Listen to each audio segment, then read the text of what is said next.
Today we learned net zero from the Prime Minister's press conference. We haven't seen the modelling and we haven't heard the detail because there is net zero modelling, net zero legislation and net zero unity.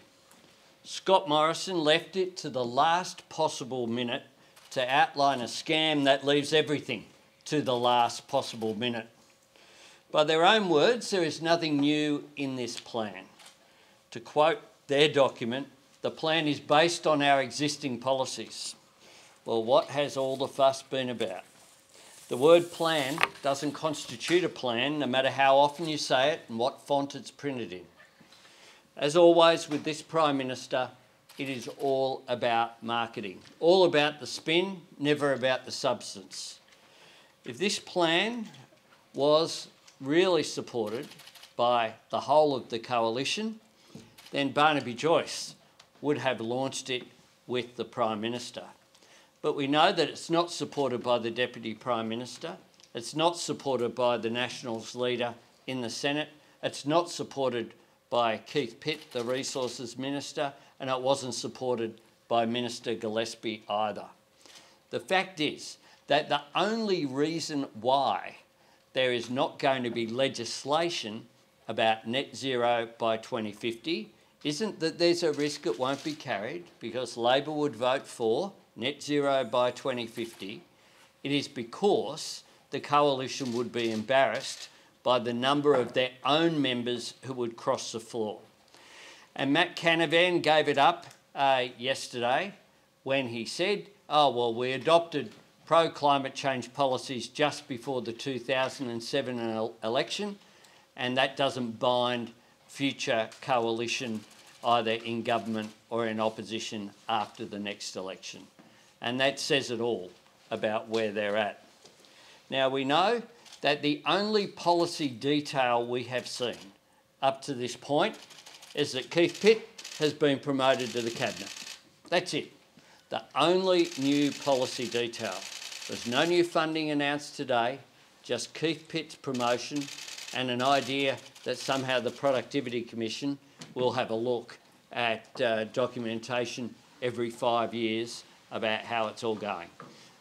It was really about nothing today, and that says it all about this government, that frankly is struggling to find any legislation to actually deal with the Parliament to keep it going at the moment as we end their third term in office. Thanks, Anthony. What we saw today isn't a plan, it's a scam. I've seen more detailed fortune cookies than the document released by the government today. Climate change is the biggest challenge facing the planet and the biggest opportunity facing Australia. It requires leadership and detailed plans, but all we got today were slides, slogans and not solutions. As Anthony said, the only new thing is a pay rise for Keith Pitt. They've introduced a positions trading scheme, trading promotions for policy. That's all we've got. This is a government which just isn't up to it. After 8 years of climate wrecking and denying, today they are simply delaying again. All we've seen after 6 years is still the same target, Tony Abbott's target, and now a projection that we might do 2% better. At least Tony Abbott had the courage to make a target, and he was a climate change denier. At least he had a medium-term target. At least he said he would take a target over the medium term to the world's climate change conferences. What we've got from this government is just more of the same. What we've done is engaged in policy development and announcements. We've already announced an electric vehicle tax cut. We've already announced community batteries. We've already announced new energy apprentices. We've already announced rewiring the nation policy.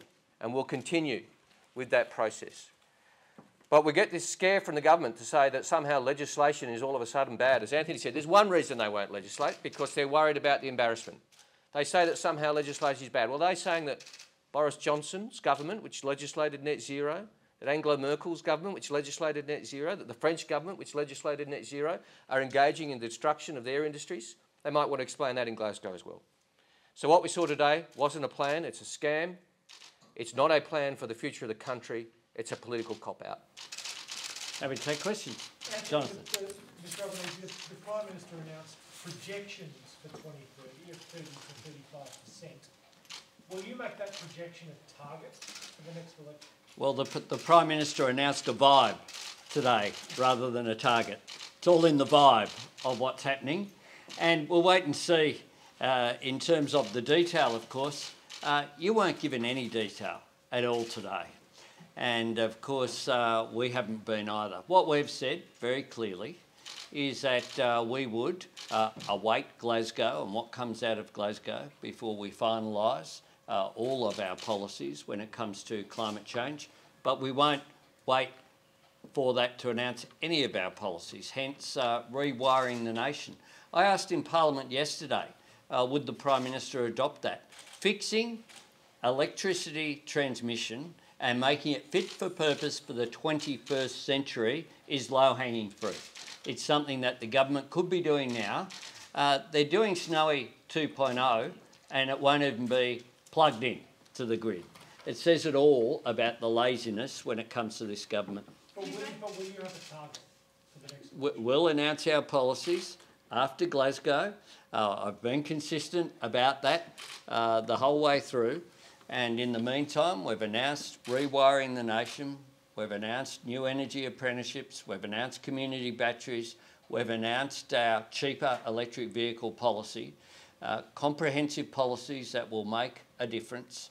We'll continue to announce a series of policies that have been signed off by us as a Labor opposition, but we'll finalise a number of matters after Glasgow, and it'll be well known well before the election. Why do you have to wait for Glasgow? Because Glasgow's pretty important. But you've already criticised where That's been the whole focus. You don't think that target's correct? With due respect, this government have been there for almost 9 years, and literally 2 days before, the Prime Minister jets off to Glasgow for the most important international conference on climate change this century. He's come up with this non-policy which has no new initiatives. Seriously, this government today again have not released any modelling.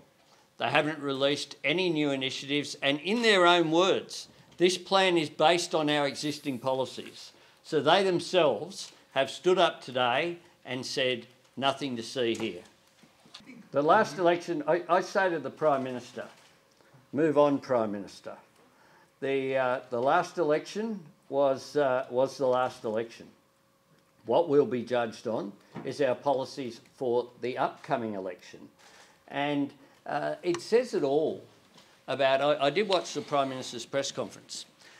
The fact that he has to make things up effectively to then criticise them is just extraordinary. It shows the weakness in his own position.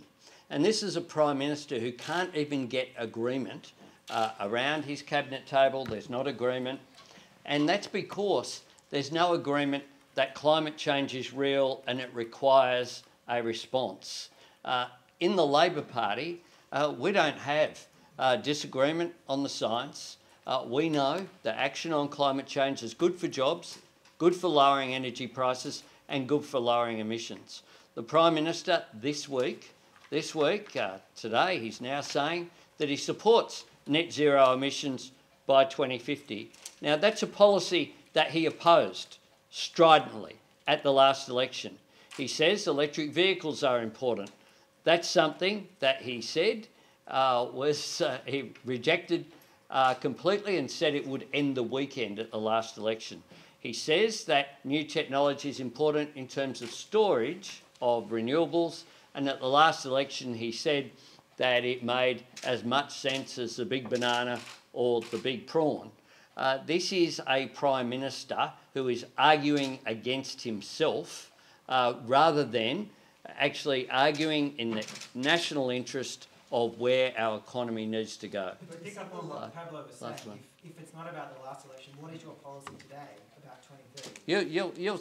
I've already answered the question. You said you're waiting for Glasgow. What are you waiting at Glasgow You to can, meet on this issue? because there's a conference, it's pretty important, and this is, of course, in terms of an international framework, and I've been consistent all year. What I've said all year is that we would finalise our policies after Glasgow. That is a sensible thing for us to do. There were some who said that we'd be in an election campaign now. We're not in an election campaign now. What we see is the campaign isn't really against a government, it's against a rabble. Thanks very much.